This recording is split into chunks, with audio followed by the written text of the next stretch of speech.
So this is a pretty atypical video for me. This is not what I usually post, but if you have watched a video of me before, you maybe have heard that I am a pre-med student, which is true. That was not a lie. I am a pre-med student. But if you're looking at the title, you could probably kind of conclude I did not get into medical school my first cycle. And there's a lot of reasons for that, but I wanted to make a video and kind of talk about who I am, what my application status looks like, what my stats look like, and just like GPA and MCAT and everything, and what I'm planning on doing in the future. And my hope is that even if one person sees this, they can maybe get something out of it. We're going to talk about my stats first. If you are not at all interested in hearing my stats, go ahead and move forward. I will say that I am not a typical candidate. I'm not the strongest candidate, and I am okay with that. I'm actively working on that. I know it. I know that it is something that is a weakness in my application. So let's talk about some supplemental things, and I will talk about my GPA MCAT and the specific program that I was a part of. So I am graduating this semester from a state university in Missouri, and I am graduating, so it would be 3.5 years that I'm graduating in with a biology major and a concentration in health sciences. I do not have a minor. I am 2 chem classes away from a minor, so right on the edge there if I wanted to go back and do it, but I do not have one. So yeah, I'm a biology health sciences major, kind of typical cookie cutter major, I'll be honest with you. As far as supplemental things to my major, I'm a general honors student. With general honors, I have 40 verified volunteer hours. I also have some other non-verified volunteer hours, so I would say my volunteer hours are probably quite a bit higher than that, but those are my verified ones.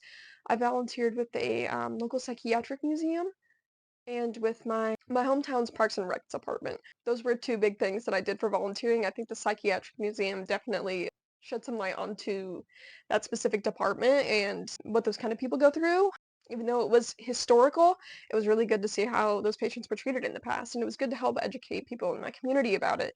So on top of volunteer hours, I have worked every single semester that I have been in college. I am a certified nursing assistant.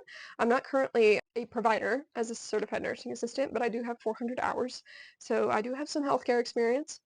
I also have worked a year and a half as a barista. I worked a year at Rally House, and I'm currently a tutor and a supplemental instructor. I supplemental instruct anatomy and physiology. I love it. It's one of the best things I've ever done. It's my favorite job ever. I love tutoring and supplemental instructing. Highly recommend it if you are looking for an undergrad job. Those are the supplemental things. I haven't done any research. I did a couple hours of volunteer research, like 5. Nothing crazy impressive. What everyone kind of wants to know is GPA and MCAT. My GPA, whenever I applied this past cycle, was 3.4, so not very high. I do think I will be improving it this semester, but not very high. And my MCAT was a 497. Yikes, yeah.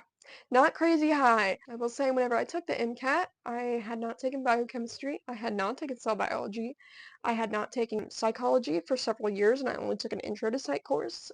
I had not taken physiology specifically. I've taken A and P, but I think now that I'm in a physiology course, there's a lot that I'm learning from it and see how it's valuable on the MCAT. So I think I will readily improve my score just from taking these courses, and I am proud of myself for almost getting to a 500 without it. You've got to be proud of yourself. If you've taken the MCAT without taking all of your courses and you don't do ideal, you've got to still be proud of yourself for taking it. So I'm proud of myself for taking it, and I also have that experience under my belt, which is going to be very helpful for the future. So not a very strong GPA, not a very strong MCAT.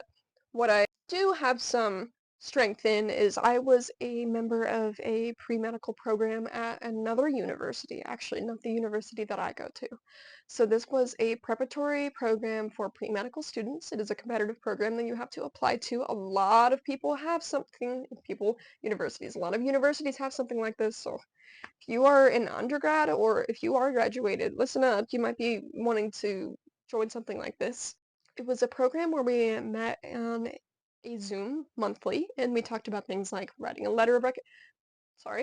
personal statement, asking for letters of recommendation, which the personal statement one, by the way, was crazy good. I think I have a very strong personal statement because of that. Also, where to get volunteer hours, how to finance medical school, what medical schools to apply to, things like that. But also there was an in-person aspect where they gave us shadowing hours. Now I have like 40 volunteer hours. Sorry, oh my gosh. 40 shadowing hours. I also have 40 volunteer hours, but I know that's not crazy impressive, but it's something that I have, it's there. It's not easy to get shadowing hours where I live. It's next to impossible, actually.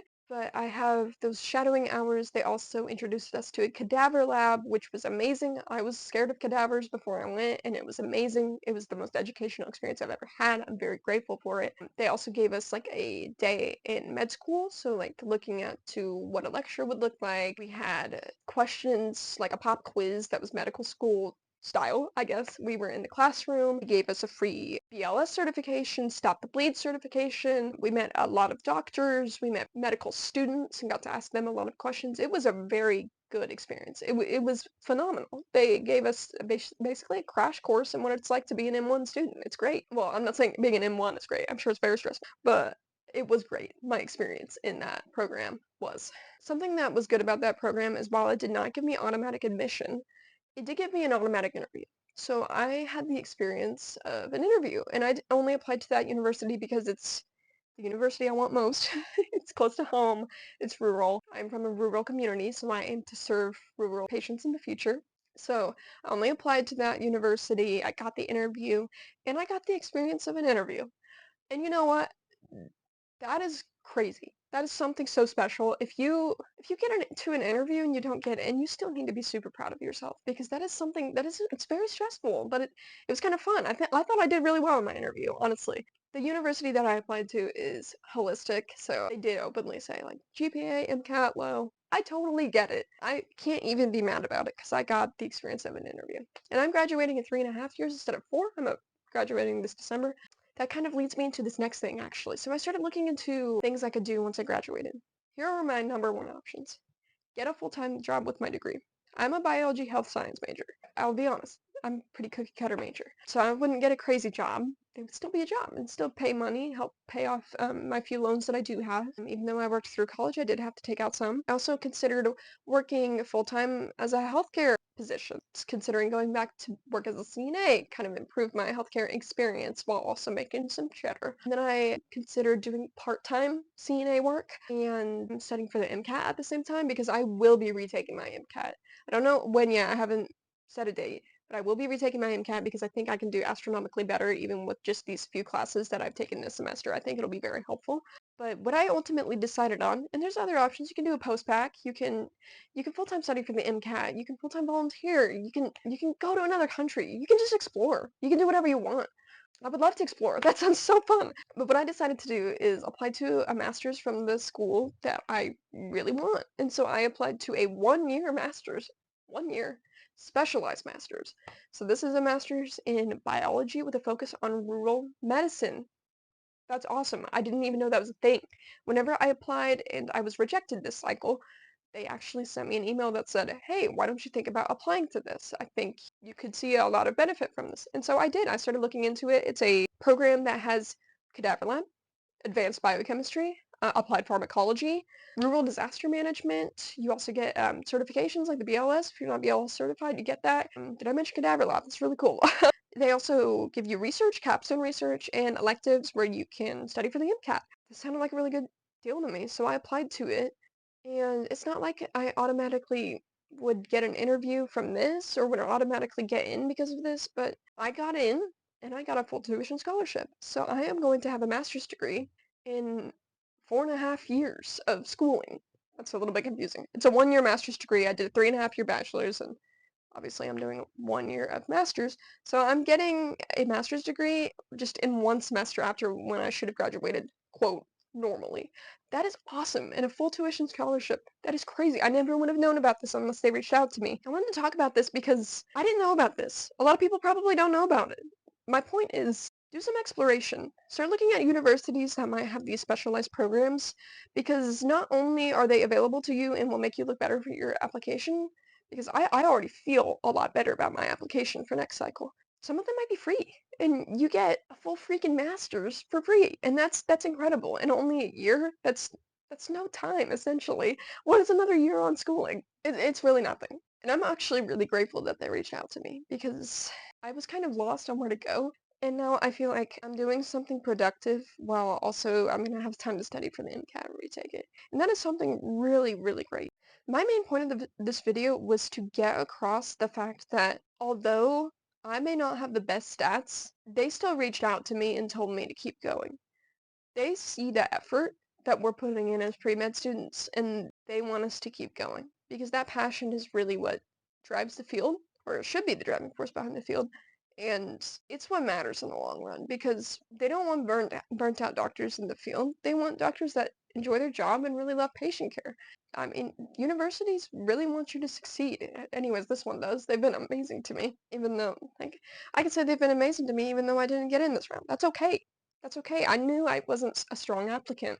That is okay. What we can do is we can build on ourselves and we can apply next round. We will get in. We just have to keep going. They see your potential if you're keeping applying because they see that you're passionate about it. If they see all of these hours, they know that you want it bad. So keep going. Look into these kinds of things. Associate yourself with a program. Yeah, I just wanted to get on here and spread the word that this is a thing. I don't want to say that my specific university that I'm at, just in case. I want to respect their privacy. I will be applying there again. Like I said, they've been absolutely phenomenal to me, and I haven't even started this master's program yet, but they've been phenomenal to me. I really recommend looking down this route. I hope that if you watch this, that it's at least helpful for you, and maybe you have similar stats to me. You're not alone. I got a 497 MCAT, and I had a 3.4 GPA whenever I applied. That's not the most competitive thing, but what it is, it's someone that really wants to get in. If you're applying with those stats, usually you're someone that really, really wants to get in. And we can keep applying until we do get in. We just have to be persistent, but we'll get there. That's really all I wanted to share, so thank you very much for watching. I hope you got something out of it, and thank you for clicking this video.